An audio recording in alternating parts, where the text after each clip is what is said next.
Qatar पर Israeli हमले के बाद दोहा में हुई 50 से ज्यादा मुस्लिम देशों की मीटिंग के दौरान एक इस्लामिक नाटो बनाने की बात तो हुई, लेकिन कोई ठोस फैसला नहीं हो सका। लेकिन इसके बाद सऊदी अरब और पाकिस्तान के बीच एक ऐसा डिफेंस पैक्ट हुआ जिसे एक तरह से मिनी इस्लामिक नाटो कहा जा सकता है। इस पैक्ट के तहत दोनों मुल्कों में से किसी एक पर हमला होगा तो वो दोनों पर हमला माना जाएगा।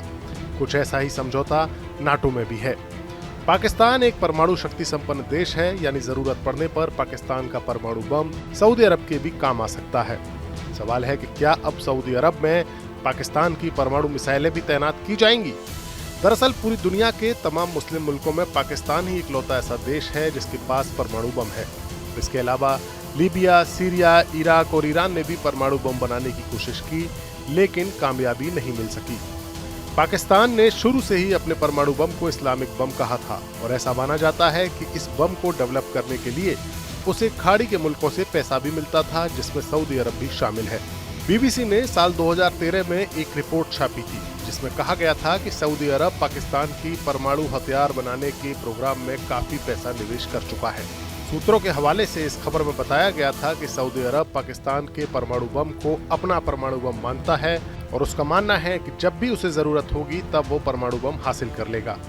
इस रिपोर्ट में नाटो के एक अधिकारी के हवाले से बताया गया था कि सऊदी अरब के कहने पर पाकिस्तान में बनाए गए परमाणु हथियार अब आपूर्ति के लिए तैयार हैं। साल 2013 में ही इजरायल की खुफिया एजेंसी के एक अधिकारी ने स्वीडन में एक सम्मेलन में कहा था कि अगर ईरान को परमाणु बम मिल गया तो सऊदी अरब को 1 महीने से भी कम वक्त में परमाणु बम मिल जाएगा, क्योंकि परमाणु बम बनाने के लिए उसने पहले से ही पाकिस्तान को पेमेंट कर दिया है।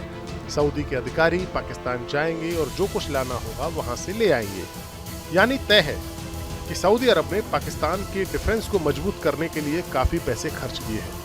पश्चिमी जानकारों का आरोप है कि सऊदी अरब ने पाकिस्तान के मिसाइल और परमाणु प्रोग्राम में काफी पैसा दिया है।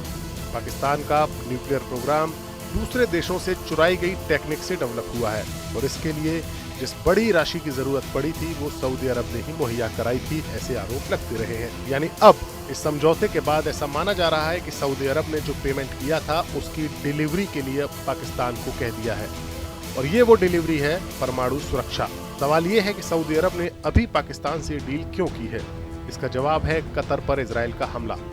कतर सऊदी अरब की तरह अमेरिका का साथी मुल्क है, लेकिन जब कतर पर हमला हो गया तो इसका मतलब ये रहा कि अमेरिका की सुरक्षा की गारंटी भरोसेमंद नहीं रही है।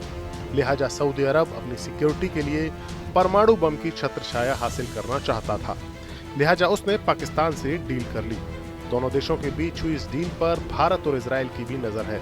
सऊदी अरब भारत का दोस्त मुल्क है, लेकिन पाकिस्तान के साथ भारत की दुश्मनी जग जाहिर है।